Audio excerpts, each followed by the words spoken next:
Les dossiers de la rédaction de Midi Libre. Bonjour, bienvenue dans ce nouveau numéro des dossiers de la rédaction. Aujourd'hui, retrouvons Yannick Philippona pour une interview de Jean-Michel Fauvergue, l'ex-patron du RAID, cette unité d'élite de la police nationale qui fête ses 40 ans. Allô ? Oui, c'est Yannick Philippona au Midi Libre. Oui. Le RAID, comment on pourrait décrire cette unité d'élite qui fête ses 40 ans ce 23 octobre ? Alors effectivement, le RAID a été créé il y a 40 ans et on est toujours sur la même philosophie parce que le RAID c'est une unité spécialisée de la police nationale qui avait été créée à l'origine pour intervenir, pour aller là où plus personne d'autre n'allait, c'est-à-dire plus aucun autre policier n'allait, c'est-à-dire sur des preneurs d'otages, des forcenés retranchés chez eux, particulièrement dangereux, des individus aussi faisant partie de la criminalité organisée, etc., etc. Et au fur et à mesure, le RAID est intervenu aussi sur un certain nombre d'autres individus particulièrement dangereux, sur les trafiquants de stupes en particulier, sur les terroristes, les djihadistes, donc à travailler sur l'antiterrorisme en termes d'intervention. Donc voilà, le RAID c'est avant tout une unité qui a été créée pour ça. Mais aussi, et ça c'est important, c'est une unité qui est aussi une unité de prestation de services pour les autres policiers de la police nationale. C'est-à-dire que quand les policiers font des enquêtes sur des gens particulièrement dangereux et qui doivent aller les interpeller le matin en pensant qu'ils sont armés et qu'ils sont très dangereux, donc font appel au RAID pour l'interpellation. Donc là, il y a un certain nombre d'affaires importantes qui sont faites dans ce domaine-là, importantes en quantité et en qualité. Juste un petit mot sur 1985, ça paraît finalement un peu tard, parce qu'il y a déjà ces problématiques dans les années 70. Qu'est-ce qui justifie un besoin de centraliser, d'avoir vraiment cette antenne qui apparaît à ce moment-là ? Dans les années 72, après les attentats de Munich, oui, il y a eu la création de plusieurs unités d'intervention. La gendarmerie a créé le GIGN. Dans la police, c'était des unités qui étaient dispersées. Donc, il y avait la BRI qui existait déjà, les anti-gangs qui existaient à l'époque et qui ont été spécialisés en tant que de besoin sur des prises d'otages et des forcenés et du terrorisme. Mais ça, c'était sur la plaque parisienne. Et ensuite, sur tout le reste du secteur police nationale en province, qui est un secteur fortement peuplé, on avait des GIPN, des groupes d'intervention de la police nationale. Il y en avait 12 au départ, ensuite il y en a eu 7, il y en a eu plus que 7. Et donc il manquait cette unité centralisée qui devait être à la fois une unité centralisée d'intervention, active, opérationnelle bien évidemment, mais qui devait aussi refléter la vitrine du savoir de la police nationale. C'est très important d'avoir aussi une unité de ce type-là pour représenter la police nationale, que ce soit à la fois à l'étranger, que ce soit devant les médias, que ce soit devant l'opinion publique. C'était très important d'avoir ça. Et Jox l'avait bien compris, qui a créé cette unité-là, à la demande de Robert Boussard et d'Ange Mancini, le premier chef du RAID. Cette unité était une référence aussi pour tout policier. D'accord. Et puis, alors ensuite, Elle est toujours. Hein. On passe à 2012, l'affaire Mera, juste avant que vous ne deveniez chef du RAID. Et il y a cette notion là que j'ai bien aimée d'un assaut non réversible. C'est quoi le tournant Mera à Toulouse 2012 ? Alors, Mera, c'est 14 mois avant que je prenne le RAID. Mera, c'est l'an zéro d'un nouveau type de forcené et de preneur d'otages, qui est un individu radicalisé. Le RAID intervenait couramment sur des individus qui avaient des problèmes psychologiques et qui, à cause d'un problème particulier, une déception amoureuse ou une perte d'emploi, etc., basculaient dans une bouffée délirante et prenaient en otage leur entourage, leurs femmes, leurs enfants, le voisinage, etc. Et donc là, le RAID intervenait et il intervenait en négociant, c'est des équipes de négociation au RAID, en négociant longtemps, autant de temps qu'il le fallait, sans mettre en danger la vie des otages, bien évidemment. Et on obtient à peu près, puisque ça existe toujours ces cas-là, évidemment, on obtient à peu près entre 70 et 80% de réussite à la négociation. Le reste étant fait de vive force, mais en utilisant si possible des moyens non létaux. Donc voilà, on avait ce type d'individu-là important, particulièrement dangereux d'ailleurs. Certaines fois, c'est là où le raid à Ris-Orangis a perdu deux policiers. Donc on avait ça dans notre spectre. Mais l'affaire Mohamed Merah nous confronte à une autre réalité, qui est la réalité des individus, des djihadistes, donc particulièrement radicalisés, islamistes, qui interviennent en 3 temps. Le premier temps, c'est qu'ils vont impacter des cibles qui sont particulièrement impactantes pour l'opinion publique et pour les médias. Ces cibles-là, pour Mohamed Merah, c'était des militaires à Montauban et à Toulouse, et puis bien sûr, on s'en rappelle, l'école Zaratora, l'école juive de Zaratora, où il va tuer des enfants juifs et un parent devant la France médusée. Ensuite, le deuxième temps, c'est que ce genre d'individu se retranche et n'essaye pas de fuir, contrairement à des criminels, il n'essaye pas de fuir du tout. Et le troisième temps, c'est que, en fait, s'il n'essaye pas de fuir, c'est qu'il voulait mourir les armes dans la main, donc il va se confronter au raid. Pour pouvoir combattre valeureusement et mourir les armes à la main pour monter, pense-t-il, dans sa croyance au paradis d'Allah. Donc voilà la différence d'objectif. Et le fait est que, face à un individu qui ne veut pas se rendre, on a dû revoir nos process d'intervention, revoir nos stratégies, qui sont évidemment plus basées sur la négociation, puisque on sait qu'ils vont pas se rendre. Avec la négociation, on va perdre du temps à discuter avec eux. Donc, on va transformer nos négociateurs en personnes qui vont avoir du contact. Alors, on va quand même essayer de garder le contact, parce que le contact est relativement aisé, parce qu'ils se la racontent beaucoup au téléphone, quand même, ces individus. Donc, on va garder le contact, mais le contact va nous servir à récupérer du renseignement opérationnel, combien il y a d'otages, est-ce qu'il y a des explosifs, quel type d'armes il y a, etc., de manière à pouvoir intervenir dès qu'on est prêt le plus rapidement possible. Et au top assaut du chef du raid, du patron du raid, l'idée, c'est de plus avoir d'assaut réversif, c'est-à-dire qu'on ne l'interrompra jamais, on ira jusqu'à la neutralisation ou la reddition. En général, c'est la neutralisation des djihadistes que l'on a en face de nous, et en essayant d'intervenir le plus rapidement possible pour éviter que les otages ne soient tués et en essayant de se protéger du mieux possible. Et ça, c'est très aléatoire pour les gens du raid. Dans votre livre, vous interrogez sur sommes-nous mieux armés face aux menaces ? C'est quoi la réponse aujourd'hui ?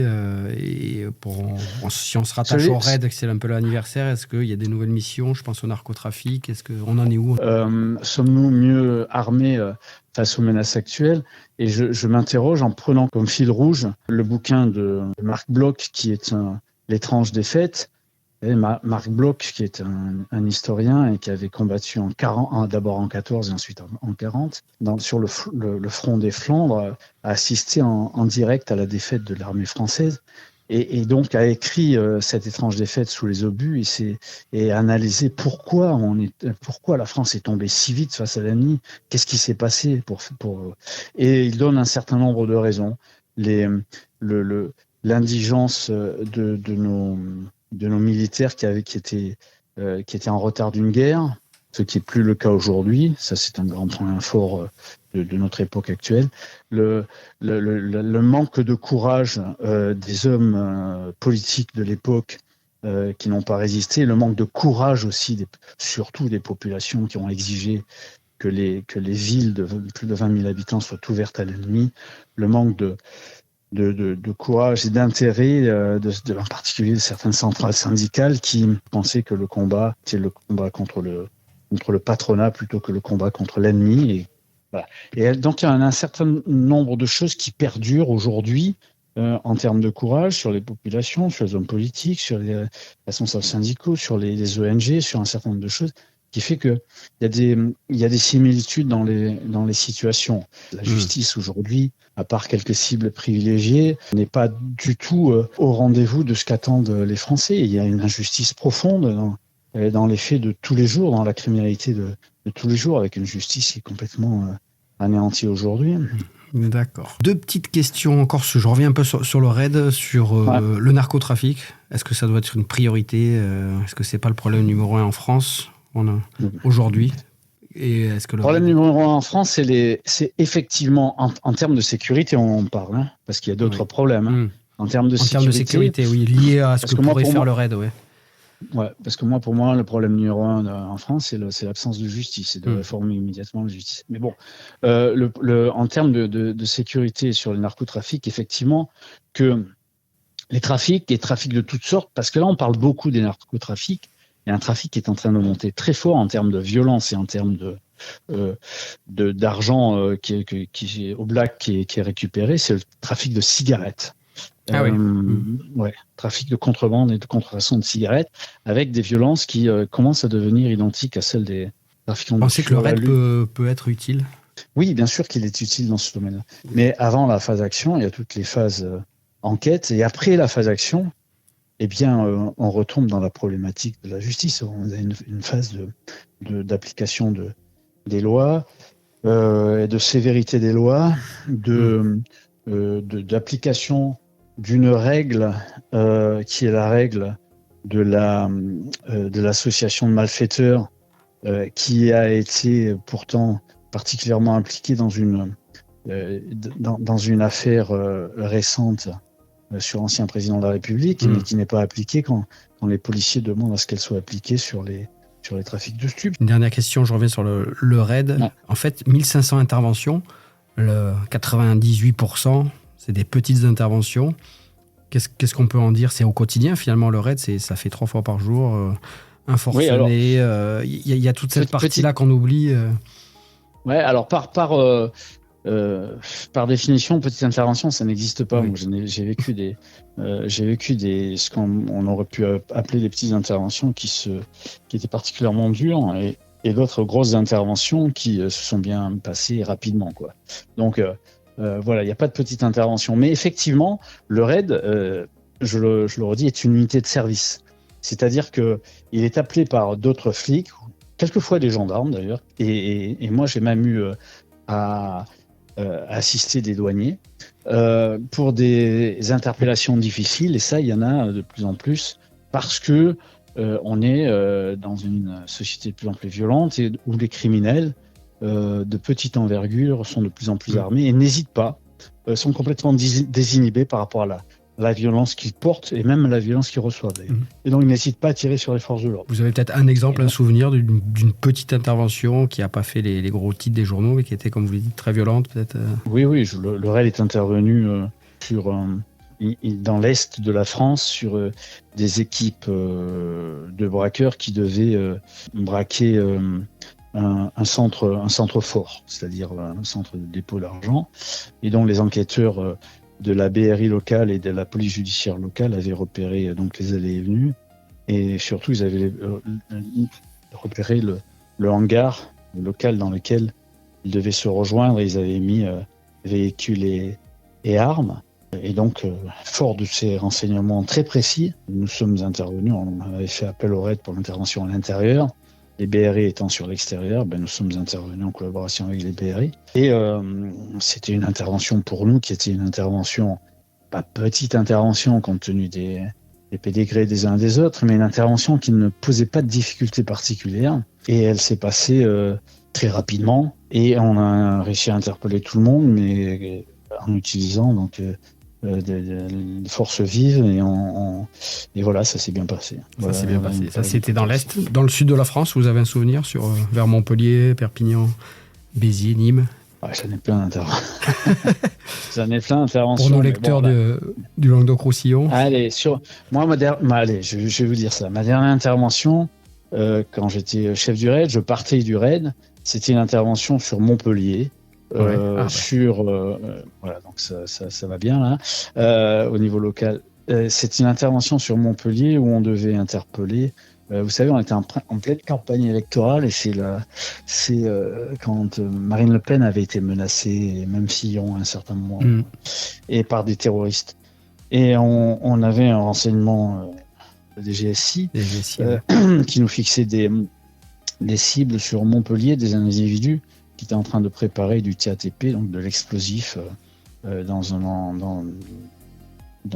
habitation, dans un appartement et dans leur baignoire. Et donc on était intervenu au petit matin. J'avais donc avec moi l'antenne Marseille et la toute nouvelle antenne Montpellier qui venait d'être créée en 2016, ouais. Voilà, et qui se rodait sur ces interventions-là. Et donc, voilà, on est intervenu au petit matin. On a fait exploser les portes pour avoir cet effet de sidération. Donc, les individus, les deux ou trois, je ne sais plus exactement, terroristes ont été interpellés sans problème. Effectivement, ils étaient en train de faire du TATP, donc ils avaient déjà de l'explosif prêt. Donc, ils étaient particulièrement dangereux. Et puis, l'anecdote dans cette affaire-là, c'est que, en faisant péter sur le palier, qui était un palier à l'air libre, qui était au rez-de-chaussée, il y avait 3 portes. On savait précisément où ils étaient, donc on a fait exploser la bonne porte. Mais les autres portes venaient d'être blindées, enfin toutes les portes étaient blindées, c'était assez récent, sauf que les portes étaient bien blindées, mais les vis qui tenaient les gongs des portes, eux, n'avaient pas été changés et donc étaient tout petits vis, ce qui fait que le souffle de l'explosion a fait exploser a poussé toutes les portes du palier.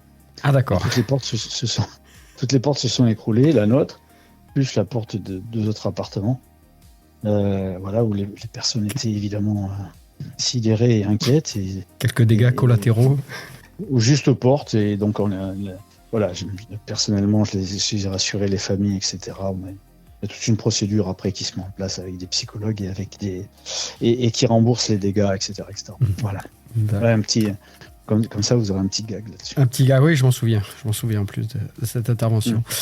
Un grand merci pour ce temps accordé. Avec grand plaisir. Et à très bientôt, j'espère. Oui, avec grand plaisir. Bonne journée. Au revoir. Merci. Au revoir. Les dossiers de la rédaction de Midi Libre. Midi Libre. Midi Libre. Les podcasts de